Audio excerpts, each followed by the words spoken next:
স্যান্ডেলার বিল শ্রী রামকৃষ্ণ সেবাশ্রমের নবনির্মিত মন্দিরে তার উদ্ঘাটন। উত্তর চব্বিশ পরগনার হিঙ্গলগঞ্জের স্যান্ডেলার বিল রামকৃষ্ণ সেবাশ্রমের নবনির্মিত মন্দিরে দ্বারোদ্ঘাটন হলো আজ। স্বামী দিব্যানন্দজি মহারাজ প্রথমে ফিতে কেটে মন্দিরের দ্বারোদ্ঘাটন করেন, পরে সকাল থেকে পুজো পাঠ হোমযজ্ঞ পুরনো মন্দিরে। মহারাজ আরও জানান, আমরা সর্বদা ঠাকুর মা স্বামীজির প্রার্থনা করি, তাই ঠাকুর তার নিজের ব্যবস্থা নিজেই করে এসে বসেছেন নতুন মন্দিরে।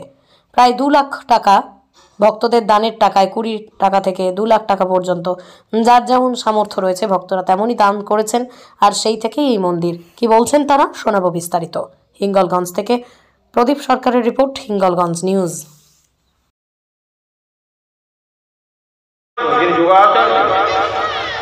অবতার বরিষ্ঠ বলে সম্বোধন করে বহু সাধু সন্ন্যাসী পণ্ডিত যারা শ্রীরামকৃষ্ণ পরিবারের মানুষ ছিলেন না,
আমরা ঠাকুরমা স্বামীজির একটা পাকাপোক্ত ব্যবস্থা করা হয়। সেইটা এতদিনে ঠাকুরমা স্বামীজি আমাদের আশা পূরণ করেছেন। তিনি সব রকম ব্যবস্থা করে নিজেই বসেছেন। সকালবেলা প্রসেশন হয়েছে, মানে ঠাকুরমা স্বামীজির প্রতিকৃতি নিয়ে নগর পরিক্রমা হয়েছে।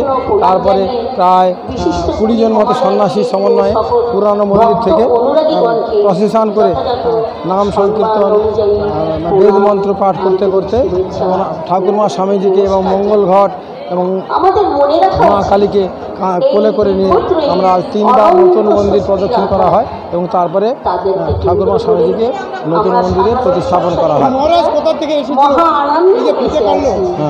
উনি হচ্ছে আমাদের ওনার নাম বলে আমার দিব্যানন্দজি মহারাজ।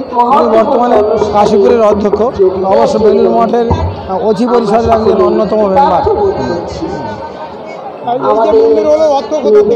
এগুলো তো অর্থ সব ভক্তরাই দিয়েছে, যে যেরকম পারে কেউ 20 টাকা থেকে শুরু করে কেউ হচ্ছে 1 লাখ টাকা 5 লাখ টাকা পর্যন্ত দিয়েছে। কিন্তু সকলের দানেতে সমান।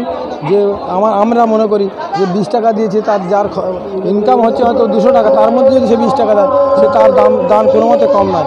সেখানে আমার খুবই আগ্রহী নেই তাদের দান। আমার নাম স্বামী সমর্পণানন্দ।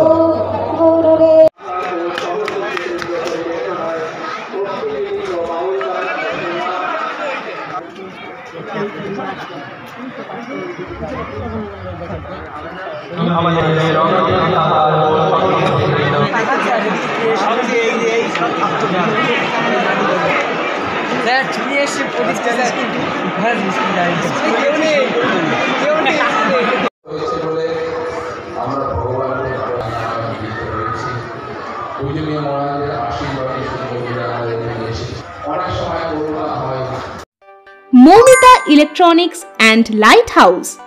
এখানে সুলভ মূল্যে ইলেকট্রনিক্স জিনিসপত্র পাওয়া যায়। এছাড়াও যে কোনো অনুষ্ঠানের জন্য গিফট আইটেম পাওয়া যায়। প্রোপাইটার পুলক দাস, হিঙ্গলগঞ্জ, বাঁকড়া বাজার, উত্তর 24 পরগনা।